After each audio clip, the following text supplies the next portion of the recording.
Ngumiti si Chung at inalis ang ideyang ito mula sa kanyang ulo, dahil hindi talaga siya ganoon.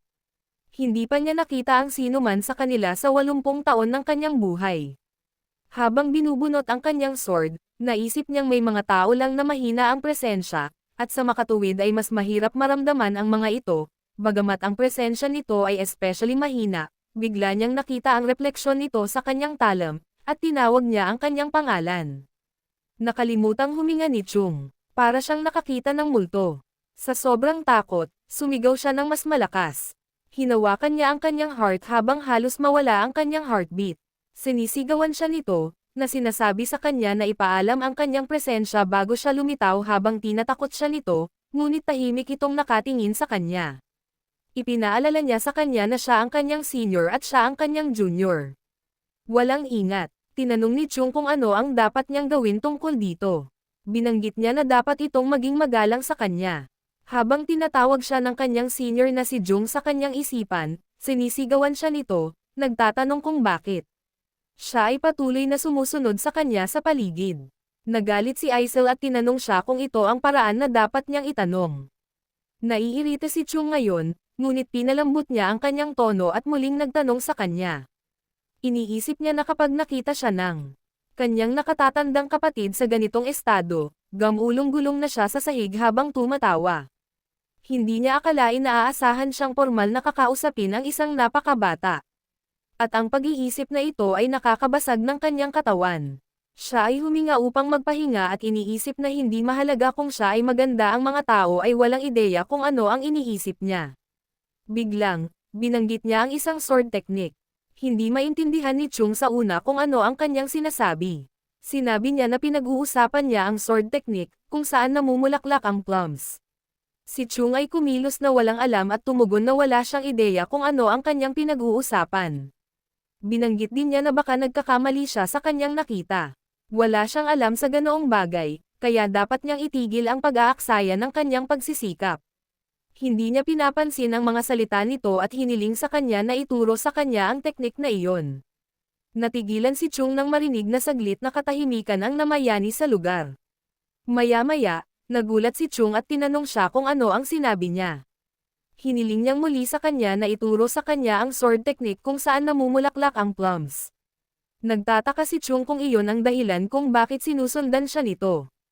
Inaasahan niyang tatanungin siya nito kung natuto na ba siya ng sorcery o martial arts na hindi kabilang sa Mount Wasek. Una, tinanong niya siya kung alam niya kung ano ang teknik na ito. Ngunit pagkatapos ay kinanselan niya ang pag-iisip na ito at nagpanggap na talagang hindi niya alam kung ano ang kanyang pinag-uusapan. Kinagat niya ang kanyang labi sa galit at sinabing sasabihin niya sa mga nakatatanda. Si Chung ay kumilos ng cool at sinabi sa kanya na magpatuloy at gawin ito. Binanggit niya na iniisip niya kung magtitiwala sila sa sinasabi nito sa kanila. Idinagdag niya na sasabihin din niya sa sect leader. Si Chung ay gumawa ng kakaibang mukha at sinabing, tiyak na magagawa niya ang gusto niya. Iniisip niya kung talagang iniisip niya na may isang tao na maniniwala na ang ilang baguhan na kamakailan lamang ay sumali sa Mount Wasek ay maaaring gumamit ng sword technique na pumupuno sa kalangitan ng plums. Pinaalalahanan siya ni Chung na sinabi niyang siya ang kanyang senior. Tinuro niya ito at sinabi sa kanya na siya ang senior at siya ang junior. Tinanong niya ito kung ano ang posibleng ituro ng kanyang junior sa kanyang senior at kung hindi ba dapat siya ang natututo sa kanya. Sa halip, siya ay hindi makapagsalita. Nang makita ang kanyang nag-aalalang mukha, iniisip niya kung gumagana ang kanyang teknik. Pero, siya ay tumugon na ito ay ayos at hinihiling sa kanya na turuan siya. Binanggit niya na walang hierarchies pagdating sa pag-aaral. Naiirita si Chung dahil hindi gumana ang kanyang mga salita. Bumantong hininga siya at sinabi sa kanya na hindi siya sigurado kung ano sa tingin niya ang nakita niya, ngunit nananaginip lamang siya, marahil, o maaaring ito ay kanyang imahinasyon. Marahil ay nakikita niya ang mga bagay dahil sa sobrang pagod. Idinagdag niya na wala siyang ideya kung ano ang sinasabi nito, kaya hiniling niya sa kanya na pabayaan na lang siya. Bigla siyang sumagot na alam niya ang nakita niya dahil nakita na niya ito dati. Natigilan si Chung at nagtanong kung ano ang sinabi niya. Isinalaysay niya na ang isang sword technique na nagpapabulaklak ng plums, ang plum-plum technique, ay isa sa ginagawang sword techniques ng Mount Wasek na, hindi katulad ng marami pang iba, ay hindi lang ginagawang parang may mga plum-plum, ngunit talagang nagiging sanhi ng plums, namumulaklak. Ang plum-plum sword technique ay walang anumang mga lihim na manual, dahil ipinasa lamang ito sa pamamagitan ng gabay ng iba pang nakakaalam nito. Bukod sa pagiging isang disipulo na pipiliin para matutunan ito, ang isa ay kailangang maging isa sa mga elder para malaman ang sword technique na iyon. Ngunit sa araw na iyon, sa larangan ng digmaan sa walang katapusang dakilang bundok, lahat ng matatanda ng Mount Wasect ay namatay. Dahil wala sa kanila ang umasa na ang Mount Wasect ay malipol, hindi nila ipinasa ang sword technique na iyon sa sinuman. Ngunit sinasabi niya na may nakita siyang iba maliban sa kanya na nagpapabunga ng plums. Natigilan si Fuso nang makitang galit na galit si Chung. Malapit nang sumabog sa galit ang kanyang nerbiyos nang tanungin niya ito kung paano siya nauugnay sa Southern Edge Sect. Nalilito, nagtataka siya kung bakit binanggit niya ang Southern Edge Sect. Inilabas ni Chung ang kanyang espada upang ipakita na hindi siya magpipigil. Tinanong niya siya kung bakit bigla niya silang dinala. Nagtataka siya kung nagpapanggap ba siya, ngunit ang kanyang mukha ay nagsasabing hindi niya alam kung ano ang iniisip at pinag-uusapan ni Chung. Nag-aalinlangan si Chung na ang isang taong mapurol na tulad niya ay magagawang kumilos na parang wala siyang alam na ganap. Napabuntong hininga siya at iniisip na kung makikita niya ito sa Southern Edge Sect, nasa level na 12 lang ito. Movement, Snowflower Sword Technique. Walang paraan na magagamit nila ng maayos ang Plum-Plum Sword Technique. Pagkatapos ng lahat, kailangan nilang magkaroon ng panloob na enerhiya ng Mount Wasect upang magamit ito ng tama. Kaya't hinailan niya pabalik ang kanyang espada sa takip nito. Nagulat siya nang tanungin siya nito kung ano ang ibig niyang sabihin na nakita niya ito noon at kailan at saan nangyari iyon. Ibinaba niya ang kanyang tingin sa paraang may iniisip siya, at pagkatapos ay sinabi niya na matagal na niya itong nakita. Nagtataka siya kung ano ang ibig niyang sabihin kanina. Sa pagkakataong ito, magalang niyang hiniling sa kanya na ituro sa kanya ang teknik na iyon. Sagot niya na hindi niya talaga maintindihan kung bakit paulit-ulit nitong tinatanong iyon. Tinatanong niya kung totoo nga ba.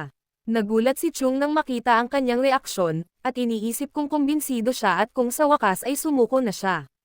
Mukha namang kalmado si Aiso, pero out of the blue, inilabas niya ang kanyang sword, na nagsasabing wala na siyang ibang pagpipilian. Natakot si Chung at nagtanong kung bakit niya iginuhit ang kanyang espada. Sumagot siya na hindi niya ito tuturuan kahit anong mangyari. Si Chung ay nalilito at natatakot, iniisip kung ano ang ginagawa ng lokong babaeng iyon. Tinanong niya muli kung bakit niya iginuhit ang kanyang espada, galit na galit. Siya ay tumugon na ito ay dahil siya ay tama. Siya ay naghahanda sa pag-atake, sinasabi na siya ay kanyang senior at siya ay kanyang junior. Ibig sabihin kailangan niya itong turuan ng leksyon. Si Chung ay parang nawalan ng malay at iniisip na hindi nakakapagtakang ang pangalawang klase na disipulo ay hindi malapit sa mga third class na disipulo, lahat sila ay wala sa sarili. Sinenyasan siya ni Aiso na sasalakayin siya nito. Hiniling sa kanya ni Chung na huwag lumapit sa kanya, ngunit tumakbo siya patungo sa kanya na parang isang bala. Iniiwasan ni Chung ang kanyang pag-atake sa pamamagitan ng pagyuko pabalik. Tinitigan siya nito at nag-aalala siya. Inaatake niya siya gamit ang isa pang teknik. Muling umiwas si Chung sa pamamagitan ng pagtalon pabalik. Napagtanto niya na ang kanyang mga pag-atake ay matalim at talagang sinadya niyang patayin siya sa pagkilos na iyon. Sinisigawan niya ito, hinihiling na maghintay, at iyon ang dahilan kung bakit lalabanan ng isang senior ang isang junior gamit ang isang tunay na espada. Ang sagot niya ay dahil ito ay mas malakas kaysa sa kanya. Muli siyang inatake ni Sei, at muli itong iniiwasan ni Chung. Napansin ni Chung ang kanyang mga pattern ng pag-atake. Ito ay tulad ng kung ano ang nakita niya dati, na may swift at maliksi movements na mukhang ilusyon. Sinusubukan niyang salakayin ang mga puwang ng kanyang kalaban. Hinaranggan ni Chung ang pag-ataking ito gamit ang kanyang sword. Nalaman niya na ang sword ay gumagalaw na pinaka-naaayon sa pinagmulan ng Mount Wasect. Hindi sila makikita sa third o kahit sa unang class disciples techniques. Pagkatapos nitong huling pag-atake, kapag siya ay nakarating, siya ay nagsasalita tungkol sa isang pambungad. Nagtataka si Chung kung ano ang sinasabi niya. Sinubukan ni Chung na intindihin ang sinasabi niya, ngunit bago niya magawa, bigla siyang umatake. Iniiwasan niya ito, ngunit naputol ang ilang buhok ni Kong. Namangha siya. Tumalon siya pabalik at nagtanong sa kanya kung siya ay wala sa kanyang isip. Siya ay sumigaw sa kanya, na sinasabi na siya ay namatay kung hindi niya iyon naiwasan. Huminto si Aiso saglit upang habulin ang kanyang hininga, ngunit gayunpaman, siya ay umungol, sumagot na walang paraan na hindi niya ito naiwasan. Tinanong niya ito kung bakit tiwala siya sa kanyang kakayahan. Imbes na sumagot ay pumunta ulit siya. Patuloy na nag-block si Chun, iniisip na kung hindi siya nauugnay sa Southern Edge Act, naging kontrabida sana siya kung sinaktan siya nito. Kaya naman piniblock lang niya ang mga pag-atake niya at hindi sinusubukang gumanti. Sinabihan siya ni Chun na huwag lumapit sa kanya na may layuning patayin siya. Mukhang pagod na siya ngayon, dahil madalas siyang nagpapahinga para makahinga, muli niyang ipinaalala sa kanya na siya ang kanyang senior. Tinanong niya siya, anong uri ng senior ang magtatangka na patayin ang kanyang junior, at kung siya ay baliw. Ngunit pagkatapos ay napansin niya ang isang kakaiba sa kanya at nagtataka kung ano ito. Nakita niya na dilat ang kanyang mga pupil. Napagtanto niya na siya ay sword na lasing, nakikita kung paano siya handa na patayin siya sa bawat galaw. Para siyang nalugmok sa ulirat. Habang nasa kawalan ng ulirat, sinusubukan niyang hanapin ang kanyang landas sa swords. Isinalaysay niya na kung ang isang tao ay nakikialam sa isang tao na nasa ganitong kalagayan at nagkamali, maaari niyang itaboy ang mga ito sa kanilang pagkakataong maabot ang kaliwanagan. Sa pinakamasamang sitwasyon, maaari pa silang makakuha ng chi deviation. Ang isang normal na tao ay hindi mangangahas na makialam at susubukan na tumayo ng mabilis. Iniisip ni Chung na kahit na siya ay mabilis, mas maraming sunod-sunod na pag-atake ang kanyang ginagawa, mas malaki ang kanyang mga bukas. Kailangan niyang puntahan siya mula sa mga gilid ng hindi direkta. Kaya pinili niya ang ganitong paraan. Ang kanyang pag-atake ay nawalang bisa. Bumaba siya sa lupa para habulin ang kanyang hininga. Tumingin si Jung sa kanya at iniisip na hindi niya akalain na pupunta siya sa isang yugto ng paliwanag sa gitna ng isang away. Akala niya si Jogul ang pinaka-talented tungkol sa sword sa loob ng Mount Wasek, ngunit hindi man lang niya ito mahahawakan ng kandila. Ikaw. Muling tumakbo si Isol papunta sa kanya para umatake. Napansin niya na siya ay nakakuha ng mahusay na bilis, ngunit ang kanyang braso ay dapat na mas mataas, dahil pagkatapos lamang siya ay makakapagbigay ng sapat na lakas upang maputol ang leeg ng isang tao sa susunod na pag-atake, ang kanyang braso ay muling masyadong mababa. Binablock niya ang mga pag-atake niya at sabay-sabay na napansin ang mga pagkakamali niya habang abala sila sa paglalaro ng kanilang mga swords, lumabas si Chun sa pinakamalapit na peak at pinapanood sila mula doon. Napansin ni Chung na unti-unti nang bumubuti si Hazel, ngunit ito ay pansamantala lamang. Mukhang malalim na siya. Sa ulirat, sa sandaling iyon, sumisigaw si Chun at nagtanong kung ano sa tingin nila ang kanilang ginagawa. Natigilan si Chung nang makita siya doon. Tinatanong niya kung bakit siya nandito. Sa halip na sumagot, hinugot ni Chun ang kanyang sword at tumalon pababa para atakihin siya, tinawag siyang bastos. Nagulat si Chung, ngunit sa susunod na segundo ay inihanda niya ang kanyang sarili sa pag-atake, tumalon siya sa hangin at hinaranggan ang kanyang espada gamit ang kanyang sipa sa paa. Ang pakikipag-ugnayan na iyon ay lumilikha ng isang sabog. Natigilan si Chun at nagtataka kung anong enerhiya iyon. Muling sumipa si Chung at inihagis siya sa lupa. Pagkatapos noon, dama pa siya sa lupa pati na rin ang usok. Makikita si Chung na nakahandusay sa lupa. Sinubukan niyang bumangon, tinanong si Chung kung ano ang putok na iyon. Nagpahayag si Chung ng paghamak at iniisip na naging mapanganib ang mga bagay dahil ginamit ni Chun ang sword chi. Pero naalala niya na nandoon din si Hazel. Alam niya na ito ay isang mahalagang sandali para sa kanya bilang isang martial artist, dahil siya ay nawalan ng ulirat habang nakikipaglaban. Iniisip niya na kung magising siya mula rito dahil sa pagsabog na iyon, maaaring mapanganib ito para sa kanya. Lumapit siya at nakita niyang hindi pa ito nagigising. Gayunpaman siya ay nabigo at tinawag siyang napakapurol, siya ay bumantong hininga habang siya ay natutuwa na siya ay mapurol, dahil ito ay magiging isang sayang kung siya ay nagising mula sa kawalan ng ulirat dahil sa kanilang labanan.